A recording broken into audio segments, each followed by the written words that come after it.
Hey you guys, welcome back to my channel. Today is the official launch date of Auric, my new brand. If you have no idea what I'm talking about, I'll put a little link in the description box down there and then you can go find out, and then maybe we come back, we can hang out from there. So because we are launching today, I wanted to do a video just showing you guys how I use the different products that we launched. And then as well, a lot of people were asking me the difference between Glow Lust, which is our radiant luminizer, and Charlotte Tilbury Hollywood Flawless Filter for Superstar Youth Glow. So I'll walk you guys through my thoughts on the differences between the two formulas. And then we'll apply this nice little grungy smoky eye with our Smoke Reflect.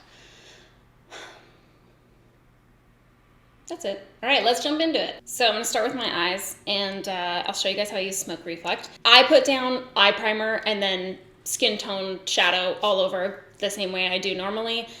You can wear like the cream without a primer underneath if you so choose. Still works great. Personal preference, follow your heart. I'm just gonna take a light kind of matte brown. This is just my Fenty bronzer. In my crease. The creams do have, they're like metallic finish. Not as intense as the powders, of course, but I still like to put down like a matte in my crease so I can kind of blend the more metallic cream into that. Okay, so I'm gonna be using two different shades of Smoke Reflect today. I'm gonna use Defiance and Ego. So Defiance is the more kind of bronzy shade and then Ego is silver. It's gonna work out great, okay? So I like to apply the cream with a brush. Personally, I use like a little bit of a fluffier brush. So this is the Smith 247. I just feel like the shape of it is really, really beautiful on my lid. And then I like that it's kind of like thinner from the side, you can see. So I don't end up picking up like a ton of product, whereas a brush that's shaped more like this and it's kind of the same width all the way around, I just find that I don't have as much control over the cream then. So you're not gonna need a whole ton of that cream.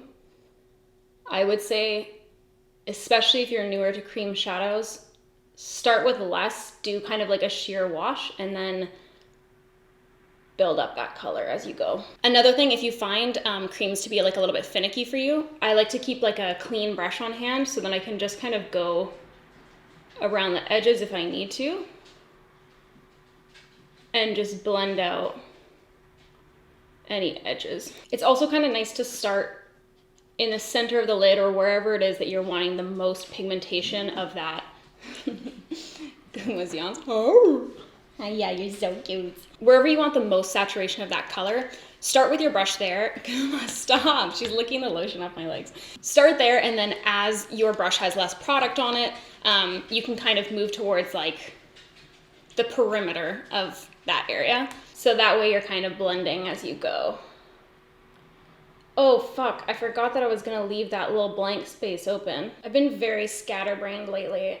I don't want to talk about it. So that's the first cream applied. I will sometimes just wear the cream by itself and not like layer over with the powder. Well, I did mean to leave like a little space here in the inner corner where I wanted to apply the next cream, but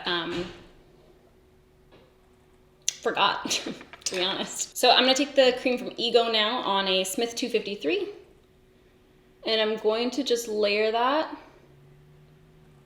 over top in that inner corner. This brush, honestly, for creams or powders, to be frank, is so nice. It just gets so like nice and tight into that inner corner. I just love those colors combined. I just feel like it's this really nice kind of like grungy, smoky situation. Okay, I'm gonna leave that for now, and then I'm going to come back to the powder from Ego after, but I'm gonna take a black gel liner and I'm gonna kind of like smoke it along my lash line. So I'm gonna apply just like a thin little line first, and you don't have to make it perfect. I usually do half my eye, and then I will blend it out. I like to do half the eye because depending on how dry or wet your liner is, you don't want to like start blending in one area and then by the time that you're like getting to the other side of your eye, it's too dry to work with. So the two brushes that I'm using for that is the Sigma EO6 brush, so it's their really tiny little winged liner brush, and then the Smudge brush, which is their E21. Okay, and then we're gonna jump back to Ego, and I'm gonna take the powder from Ego just on a tiny little brush. This is a Hakuhodo brush. don't know the number for it. And I'm going to apply that over top of our silver cream. I'm not gonna bring it quite as far over as I did with the cream. I just wanna add some kind of like brightness and texture into that inner corner. I'm gonna jump off. I'm gonna do the rest of my face makeup, and then we're gonna come back and we can finish up the eyes. We have our face makeup on. I'm gonna use that same little fluffy brush that we used for the Defiance cream in the beginning. And I'm gonna grab like right on the edge here. And I'm just going to blend that cream underneath my eyeball. I kind of want to take like a warmer bronzy liner in my waterline. So I'm gonna grab Urban Decay Double Life Liner. I'm gonna put that right in there.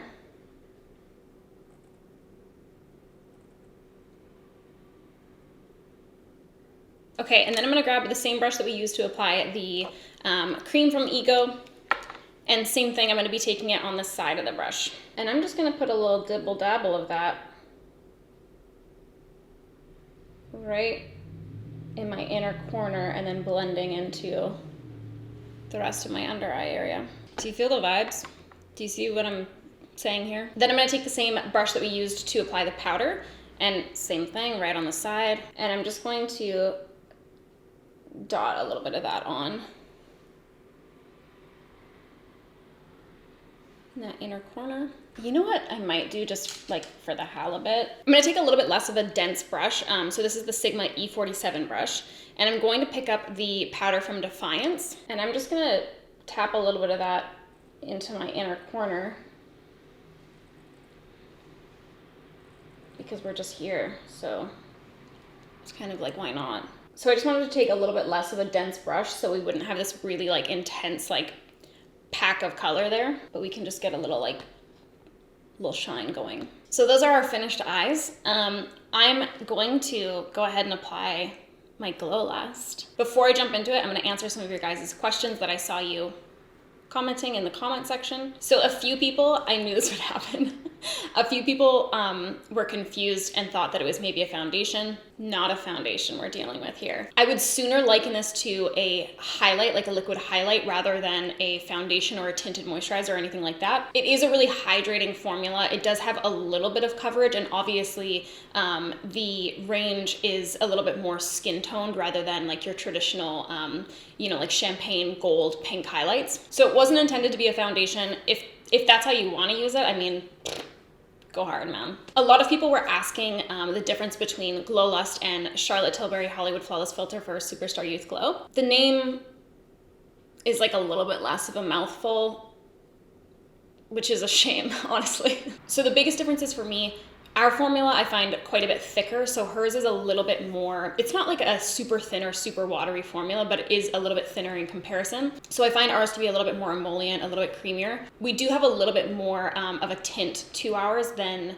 Charlotte's. So if you are looking to kind of have your skin tone be evened out a little bit more, I prefer Glow Lust for that. In terms of finish, I would say Glow Lust is a little bit more of a kind of like wet glow, whereas I find Hollywood Flawless Filter to be a little bit more reflective. They do have a higher concentration of mica in their formula. Originally, our formula did have a little bit more mica in it than it has now, but we found that it would turn the highlight a little bit more silvery, and then especially when we got into our deeper shades, it just wasn't resulting in the finish we were looking for.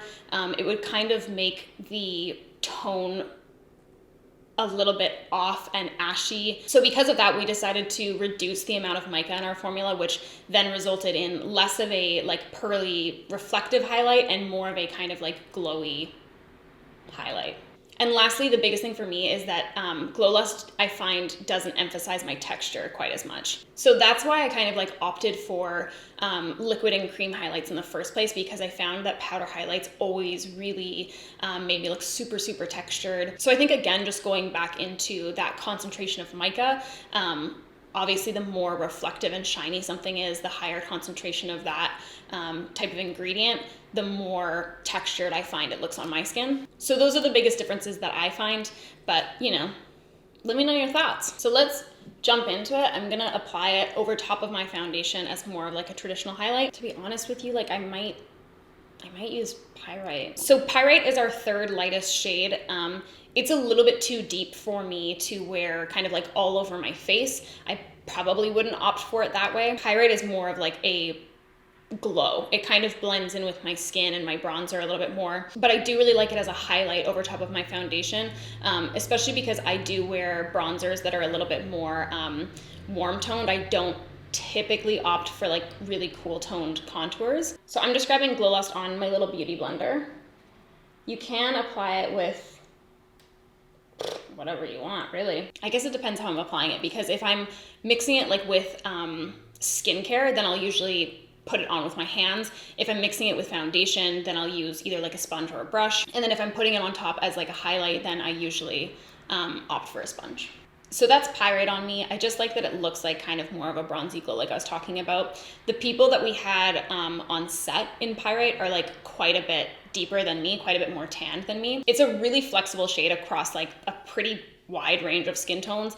The only thing I would say with Pyrite is that if you are really fair and you have really like pink undertones, it can sometimes turn a little bit greeny, so that may not be the one for you. Anyways, that's Smoke Reflect, that's Glow Lust. Let me put on a lip and we'll do an outro. This poor plant in the background, I don't know what happened. It started having like a little bit of like a lean to it one day, and then it's just gotten worse and worse, and I haven't done anything about it. Anyways, you guys, that is everything for me today. Thank you so much for hanging out and watching. I won't make you listen to me talk about my brand all the time, I swear. But thank you so much to those of you that have been excited with me and supporting me. It's just, I can't believe this is like here now and happening. Anyways, it's fine. Everything's fine. I'll see you guys next time. Peace out.